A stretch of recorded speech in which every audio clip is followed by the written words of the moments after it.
وعن أول أكسن إذا الكين ملك استوى أدنى قطع ونسان داودياشا قيمها إخياله هذه يقول كحرن تي فيجا قرن كسوماليات وحد كسر دواتان برنامج كارها أو برنامج كان أو مرتين نوعه قدوميها جالية الصوماليات مقالة الرياض إنجنير أبوكر شيخ عبد الرحمن أبوكر ياخشي وأبوكر قرنسان مدن قدومية كسر تي فيجا قرن كسوماليات وما سنتي ودوه مدن محمد عرب وانا يكون مدحلنا تلفزيون كاي شعب نفير سنايم ان مدن محمد وش كتاب وقصة هذا كارها نادي كجوتو مقالة جدة تلك سعود عربية ما انتو حنسو قاري مقالة جدة عنده هولا خاص وامد isla markaana inaan ka warbixiyo jaaliyada waxay qabata jaaliyada jidana inaan ka sheekaysano waxyaabihii aan ka wada shaqayn lahayn iyo fursadda telefishinkan oo na siiyay asana waxaa weeye inaan ugu mahadcelino taasna mudane gudoomiye waxaan la soconay in aad ku tagtay booqasho dalalka Talyaaniga iyo dalka Hindiya wax kulama ma la yeelatay jaaliyadaha Soomaaliyeed ee ku nool halkaasi sida toorqato mar dhow ayaan ka soo laabtay dalka Yurub waxaan booqasho ku tagay Talyaaniga iyo Belgium waxaan la kulmay jaaliyadaha ka jira halkaas anagoo qorsheena ah inaan qurbo joogta jaaliyadaha ka dhisan aan u sameeyno dalad ay ku midaysan yihiin marka iyaga taas ayaan kala soo hadlay arintaas ayaan u tagay India waxaan u tagay shaqo oo aan ka lahayn India laakiin fursad ma helin jaaliyada laakiin dad baan kala hadlay iyagana waxaan ku laaban doonaa bisha dambe iyadana waxaan rajaynaynaa inaan maaragtay aan ka sheekaysano daladaas si loo abuuro waxaan la soconay dhawaan in ay ka socdeen magaalada Riyaad jaaliyadaha ciyaaraha ayna ka qayb galeen jaaliyada Soomaaliyeed qayb lixaadna ay ka ciyaartay doorka ay kaga aadanay halkee ay marayaan ciyaarahaas ayaga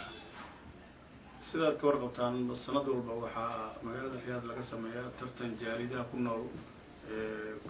ilaa iyo 18 jaalidood ayaa ku nool sano walba waan ka qayb galnaa sanadkan ayaa maaragtay waxaan u soo baxnay qaybtii kama dambaysta oo maaragtay isla reebka 8 soo hartay taasna waxaan rajaynayaa sanadkan inaan guul ka keeno sidaad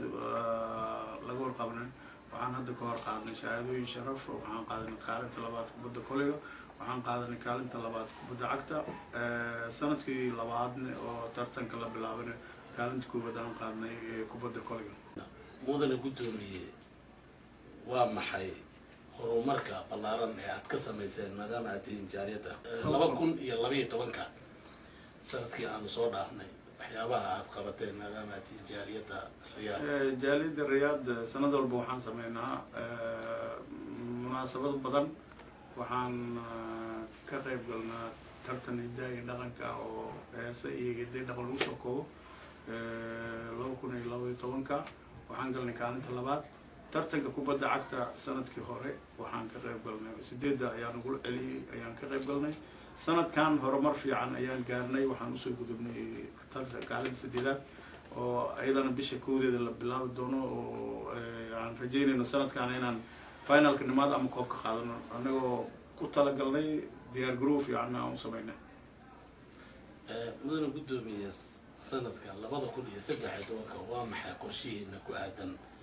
sida horumar leeyahay jaaliyada Soomaaliyeed ee wax qabadkiina ku aadan sanadkan hadda imika aan ku jiro sanadkan barnaamij waxaan noogu jiro sidii maaragtay aan markii hore noo sheegnay inaan tartamada guulka soo hoyino inaanun dhalinyarada jaaliyada haddii noo suurowdo waxaan ku tala jirnaa inaan martiqaadno jaaliyadaha Yurub inaan ugu dhigno halkan koob ay ku ciyaaraan qorsheen noogu jirto waxaan ku tala jirnaa oo kale jaalid ahaan inaan booqano wadanka Soomaaliya inaan halkaas ciyaaro saaxiibtinimo aan ku soo ciyaarno ayaan qorsheen noogu jirto haddii noo suurowdo saas ayaan rajaynaynaa sanadkan inaan armeen karno waxaa kaloo ka qayb galaynaa tartanka fanka iyo hidaha dhaqanka oo la qabto sanad walba bisha July waxaan rajaynaynaa inaan guul ka soo hoyo anagoo kamid ah xubnaha jaalidaha waxaa jira guddiga jaalidaha oo ciyaaraha iyo guddiga jaalidaha oo magaalada Riyaad وحبنا كنا هنين جودي فلنتان كجرا وحان سنة والبا قيب قلا ترتن أما هدي لقن أما شهادوين أيجنا وحان كدان سوق هذا سنة كي هورا لو كون لو يتمون كشهادة أنا لسي تقدير أو قاربت سديدات أن سوق قرنين أنا لسي لو كون تضبطي وحان كقيب قلا ترتن أي قوتي نادي هلال أيضا وحان قلنا كالد سدحات أو شهادة شرف أنا لسي وحان قادنا شهادوين كلا تقدير سنة والبا عن قادنا أما عيار وناق أما معمول وذاك marka jaalida oo ugu farfarcoon magaalada Riyaad ayaan nahay waxaan rajeynayaa magaalooyinka kalena inay saas ayagana qayb ugu qaataan waxa intaas xusid mudan markuu dhintay ku-xigeenka boqorka ama waliil ahdiga Sacuudiga Carabiga waxa way jaalida kaliya oo barqeed u dirtay boqortooyada Sacuudiga ayuu ugu tacsiideynayo dhimashada ku timid Amir Sultan marka waxaan ka helnay warqad oo barqiyad ah oo jaalida kaliya oo soo maaragtay tacsiis aan noqonay oo jaalida magac iyo maamuus aan ku helnay oo boqorka shakhsiyan oo barqiyad noo soo diray magac jaalid ku socoto magaciisa magac jaalida waxaan igu macluuminaynaa sida walaaltinimada iyo isla shaqeynta wanaagsan aad noo muujiseen وأنا ذيكم هذا أو كصحيحان بقر عبد الله بن عبد العزيز أي أيضا نقول ده تاريخ جاليد كستماش هنجوجنا كودنا أما سبورت هنكودنا أما كودنا فكرة أما كدار عن برشة نبضين تودا سيدي يقيبوا قاضي الهاين وقرمت كشعب الصومالي مركي أبارة دعين لا يو العقد بدن إلى طبعاً كجاريس أيام قدرنا مقالة الرياض بس سعودي انت لقى المقالة الرياض كلي لا يتوقعون كونوا دولاران قيب وقادنا يعني أبارة دعين مركز قيب لباح يا مركز الديار ونهاي مدحذا يو وحاسن مقابلنا سي مواطن نمو إن عم وحكوها المربنا مركز لكن قفول بوكالنتي بسوء إن كدلالة دون جعله وحاكلوا عن ربعنا ماشان كحصو جاليد السنة كبر وحيابا أي قبضتو كلا وحكمده كدب مركان عرقني تركيا دولة تركيا يو وقامنا رئيس وزراء هذا سيدا وسو قرمدان سوماليا أيانتي دبعتها أبارة كلعة إن عن أسميني بلد شرف ومقع سوماليا جاليد وديارسي وأن قابلني سفير كأوجوغ مقالة الرياض هل كاسنا عنكو قدون سيني بلد شرف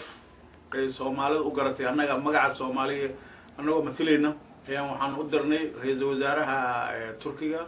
أردوغان إنه لجارسيو سفير كنقول أقبلي هل كاسنا وحن مقعي الصوماليات عن كسور نوريني إذا الصومالية وحي اللوج على أباله إني قدو أيان مثليني وأنا سميني تاس جاليد الرياض أيا قرتي تاس أنا سميني guddiga jaaliyadda Soomaaliyeed ee magaalada Riyaad ayaa bilad dahab ah oo mahadnaq ah ku abaalmariyay ra'iisul wasaaraha dalka Turkiga mudane Rajab Tayyip Erdogan iyagoo u sii mariyay danjiraha dalka Turkiga u fadhiya dalka Saudi Arabia mudane Ahmed Mukhtar Goon gudoomiyaha jaaliyadda Soomaaliyeed ee magaalada Riyaad injineer Abuukar Sheekh Abdurrahman Yakshiid iyo xubno ka tirsan guddiga jaaliyadda ayaa booqasho ugu tagay xafiiskiisa danjiraha dalka Turkiga u fadhiya dalka Sacuudiga halkaas oo si diiran loogu soo dhaweeyay mas'uuliyiinta jaaliyadda kulan gaaban oo halkaasi ku dhaxmaray labada dhinac ayaa gudoomiyaha jaaliyadda Soomaaliyeed ee magaalada Riyaad uga waramay danjiraha Somali community in Saudi Arabia. We come today to express our thanks to the government of Turkey. waxaan halkan u nimid inaan u mahadcelino ra'iisul wasaaraha dalka Turkiga xukuumadda iyo dadweynaha reer Turki isla markaana aan kugu wareejino biladan aan ugu talagalnay ra'iisul wasaare Erdogan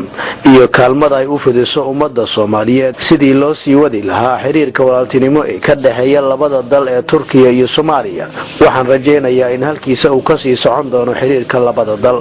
sidoo kale danjiraha dalka Turkiga u fadhiya dalka Saudi Arabia mudane Ahmed Mukhtar Goon oo isaguna halkaasi ka hadlay waxa uu yiri to be presented to our prime minister And I thank you very much for this very nice gesture. I am sure he will be very. waxaan idinkaga mahadcelinayaa abaalmarintan aad u garateen ra-iisul wasaare Erdogan. waxaan filayaa inuu ku farxi doono guddoonsiinta abaalmarintaasi. Turkiyana waxay safka hore kaga jirtaa dalalka wax u qabta Soomaaliya. Has been in the forefront. haddaba intaasi kadib ayaa waxaa gudoomiyaha jaaliyadda Soomaaliyeed ee magaalada Riyaad injineer Yakshiid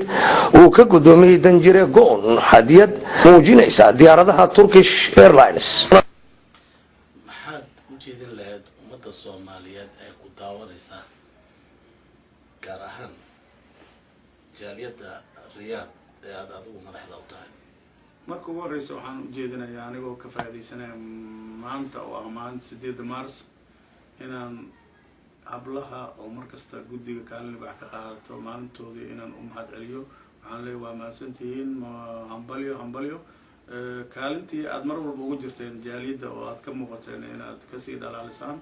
jaaliyadda guddiga fulinta oo la shaqeeyay guddiga dhexe iyo wiilasha sportiga iyo wiilasha fanka iyo daai dhaqanka iyo shacabka reer Riyaad oo markasta garab taagan. waxaan leeyahay si lablaba mar walbana diyaar adin nahay inaan maaragtay magaca jaaliyadda Riyaad aan meel muuqata geyno ilaa aan maaragtay wadanka dib u dhiskiisana inaan qayb libax ka qaadanayn ayaa qorshean ugu mahad celiyo baaweynta sportiga ee ka jirta guddigooda magaalada Jidda oo aan ka warqabo ayagana inay sameeyaan tartamo. waxaan leeyahay meeshiina ka wada ka dhaqaajay. waxaan rabaa inaan maaragtay si gaar ah ugu mahad celiyo walaalkeen Cabdikariin Shidaar Asoble oo nin sporti ah sportigana qabanqaabadiisa iyo qayb libax ka qaata. waxaa kaloo uu macallin ku yahay karateega iyo ciyaaraha oo jirdhiska. marka asana uu rabo inuu maaragtay kaalin libax ka qaato oo dhalinyarada Soomaaliyeed ee ku nool qurbaha iyo qayb libax ka qaato markii wadanka oo lagu noqdo inuu noqdo macallin wanaagsan oo sportiga qayb libax ka qaato. intaas ayaan rabaa inaan ugu mahad celiyo kusoo gabagabay hadalkayga. daawadayaal barnaamijkii gaarka ah ee ku saabsanaa kulanka aanu la kulannay gudoomiyaha jaaliyadda Soomaaliyeed ee magaalada Riyaad injineer Abuukar Sheekh Cabdiraxmaan oo aan nasiib u yeelanay inaan kula kulanno magaalada Jidda ee dalka Saudi Arabia. daawadayaal barnaamijka tan inta aanu dib ugu kulmi doono waxaa idinla socodsiinayay aniga oo ah Axmed Ismaaciil Maxamuud Axmed Carab. dhanka kaamirada waa Cabdullaahi Cabdi Cali afay. injineer Abuukar aad iyo aad baad u mahadsantahay fursadda qaaliga aad na siisay. tan inta aanu dib ugu kulmi doono waa mahadsantahay walaalka Maxamed Carab. telefishinka qarankana waxaa leeyahay meeshiina ka wada kaalintiina waa muuqataa ee kasii lablaba guulaan u rajeynayna insha Allah. daawadayaal tan inta aanu dib ugu kulmi doono barnaamijka xiga waxaanu idinkaga tegaynaa sidaa iyo nabadgelyo.